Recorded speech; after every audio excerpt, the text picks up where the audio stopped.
This episode is brought to you by Nespresso. Gift magical mornings with Nespresso Virtuo Pop. Compact and stylish, Virtuo Pop is made to meet every morning coffee craving. From espresso to coffee, hot or iced, at the click of a button.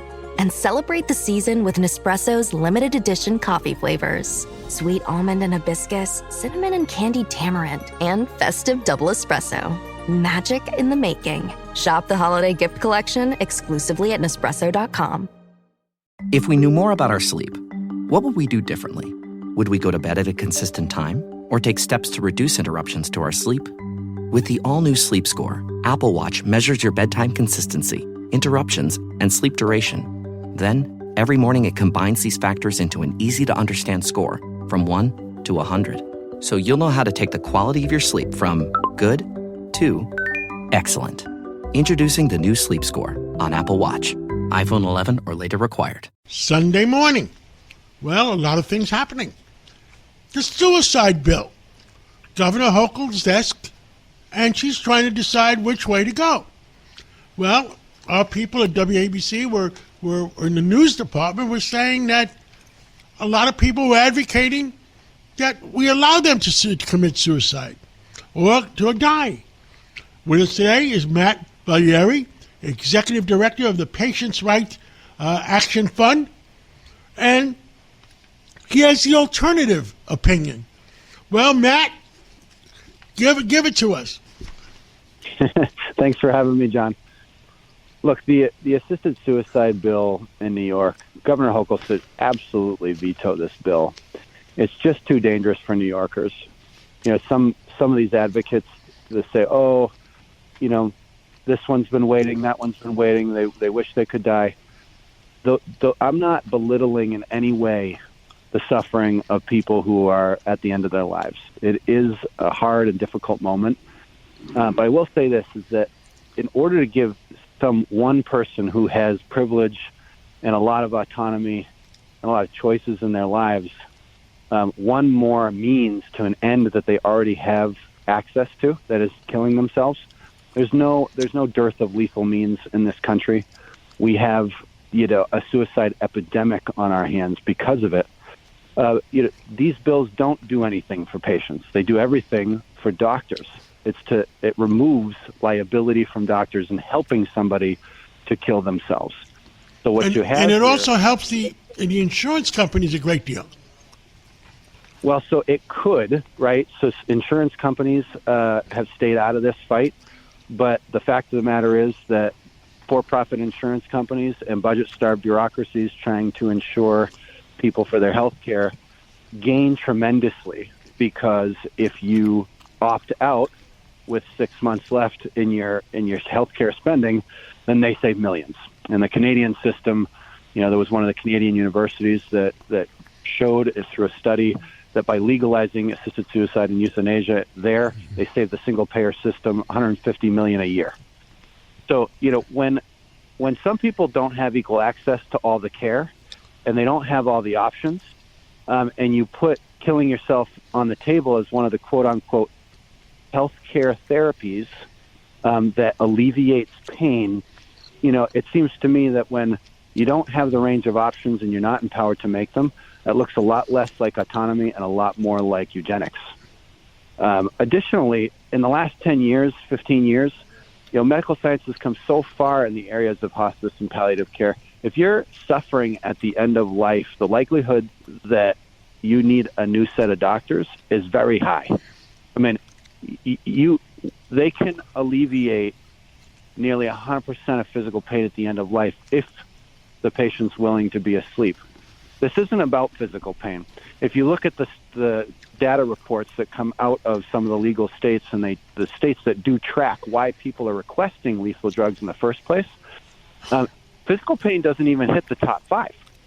It's all about, I feel like I'm afraid of losing my autonomy. I feel like I'm afraid of losing my dignity. And when you drill down on what dignity means to them, it's like, I can't go to the bathroom by myself anymore. I have to use a wheelchair.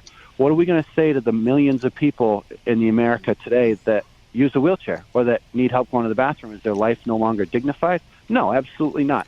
We can't send that message either to the millions of people in New York with disabilities or to our youth. to the young people who might be negatively impacted by the fact that people they know are going to see suicide as a way out of their troubles. How do the religious institutions feel about it? How does the Catholic Church feel about it? How does the Jewish community feel about it? Because one of the things, one of my doctor friends said to me that he's seen it, that an 85-year-old or an 88-year-old or a 90-year-old, if they have $2 million in insurance or assets, sometimes he's seen their children come in and make sure that they die so they can get the money earlier. I know that sounds evil and sounds terrible, but stuff happens. Yeah, this is one of the great concerns with assisted suicide bills. It presumes that everyone has a nice family. That coercion doesn't happen behind closed doors, but it does. And not everyone has a nice family. The religious communities have certainly, so as you know, John, our organization is a secular, nonpartisan group. We work with everyone who opposes assisted suicide laws, both in New York State and throughout the whole country. So, I work every day with people who are very far left, very far right, who are religious, secular, atheists, whatever.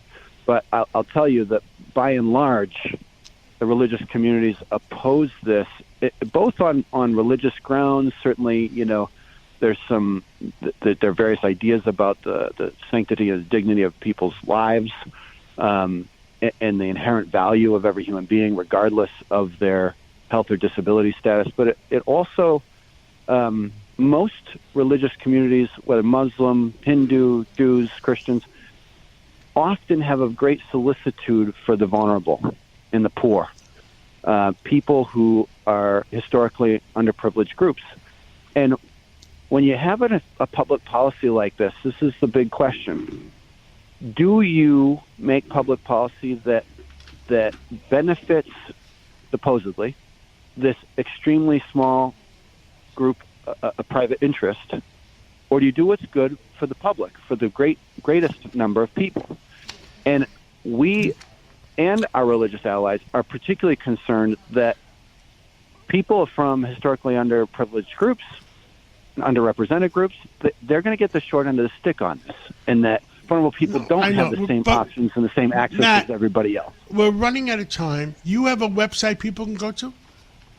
Yes. So you can go to PRAF, PaulRalphAdamFrank.org, to get involved on the political side, to ask Governor Hochul to veto. .com or .org? .org, yep. And then if you want to learn more about our litigation strategy to overturn these laws in other states where they have legalized already because they violate the Americans with Disabilities Act and the Constitution, you can look at endAssistedSuicide.org. Anyone who wants to donate to that cause, it would be instituteforpatients.org/donate. Thank you so much, Matt Vallière, PRAF, PRAF.org. And give me the other one again. instituteforpatients.org. Institute for Patients.org. Thank you so much, and we'll talk again soon. Thanks. Take care, John. Bye-bye. Hey, Ryan Reynolds here. Wishing you a very happy half-off holiday, because right now Mint Mobile is offering you the gift of 50% off unlimited. To be clear, that's half price, not half the service. And Mint is still premium unlimited wireless for a great price. So that means a half day. Yeah? Give it a try at mintmobile.com/switch. Upfront payment of $45 for 3-month plan, equivalent to $15 per month required. New customer offer for first 3 months only. Speed slow after 35 gigabytes if network's busy. Taxes and fees extra. See mintmobile.com.